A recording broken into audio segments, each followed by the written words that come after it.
see if it works. Okay, good so far. Hit accept, anti-theft code.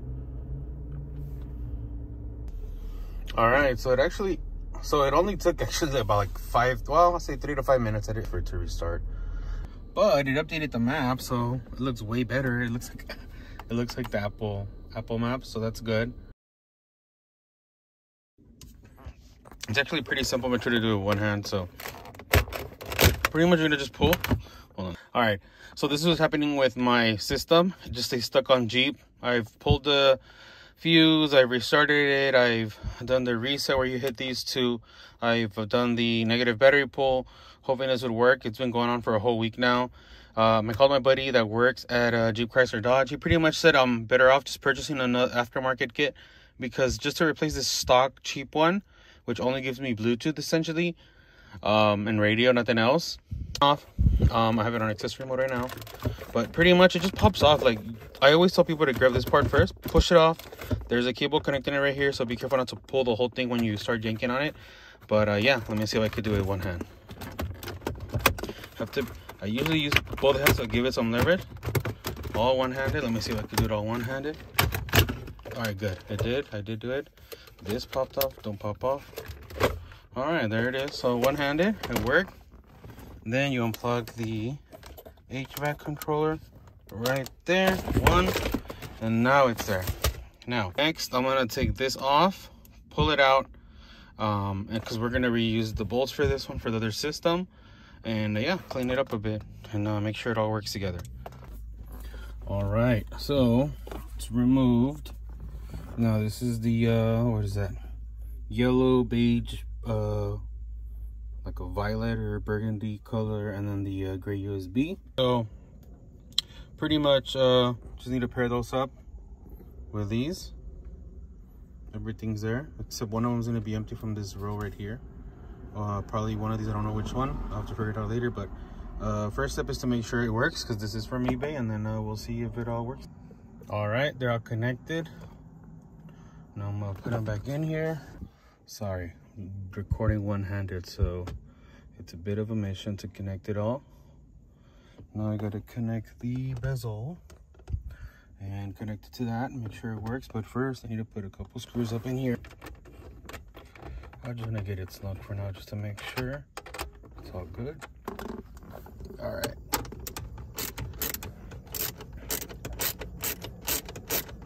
It's plugged in all the way.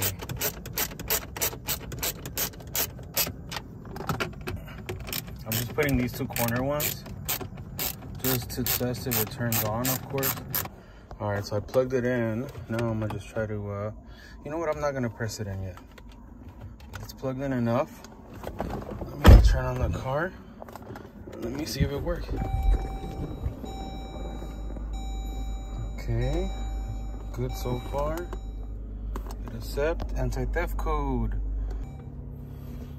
All right, so finally got the code back, the anti-theft code from the eBay place. So let's see if it works. So I'm gonna look at it real quick.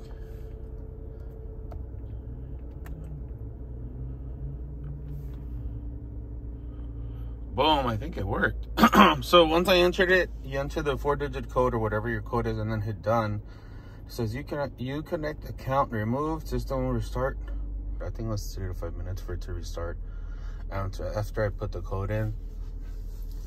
So that's cool. It's still saying acquiring signal, but I don't know if that's gonna work. So let's just go to FM, make sure it works.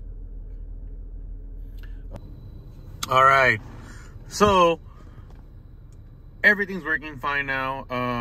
Radio wasn't working at all, even though everything else was connecting after I put the unlock code, which you can get on eBay for like 10 bucks. That's what I paid for. I got the anti-theft unlock code on eBay for 10 bucks.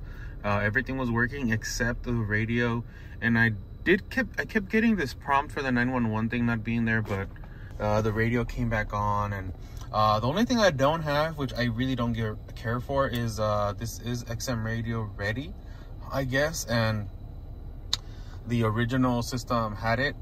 It was already expired, so I really don't care for it. I don't use it. I just use my phone and with Apple Music or Spotify and YouTube when I drive. So for me, I don't care, but normally it should pop up right there. It did pop up in the beginning, but now it doesn't anymore. I don't know why, but personally I don't care. I don't need the satellite radio, even though that was part of the option. My car did not have GPS. Originally it was just a cheap 5-inch one with just Bluetooth XM radio, and that's it.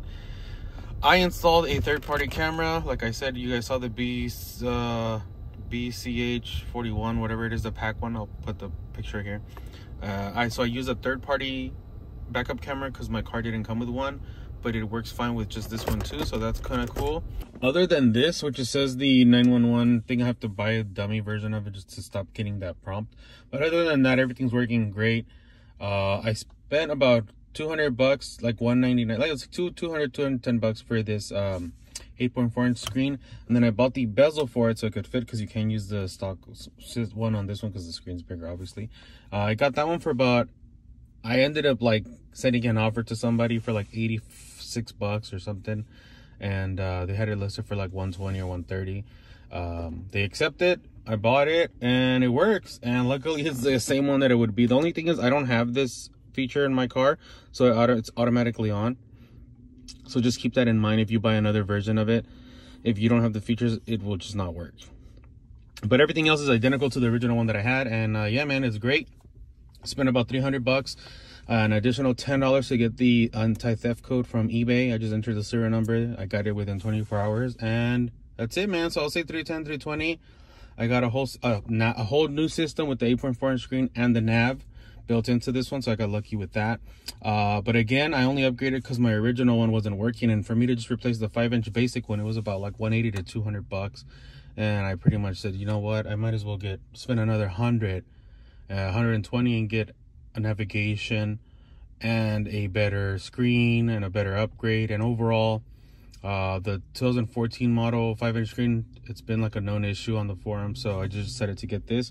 It's working great. It looks good. It's in great condition. If you buy it on eBay, just make sure that you get a person that says 30 to, they allow returns and exchanges for whatever reason that doesn't work, because some of these people will say, oh, final sale, no refunds. Don't get it from those people, because you never know. Also, when I bought this, the guy had this turned on, so I know it was working. So yeah, guys, hopefully this video helps somebody else out. You don't need to go to the dealership. You don't need to do all this crap and waste all this money. Just make sure you try to get the same model for a year, or if you get the upgraded model, just do your research. And yeah, man, if this helped you out in any way, please hit the like button. Watch till the end because it helps. Thank you guys for watching. Peace.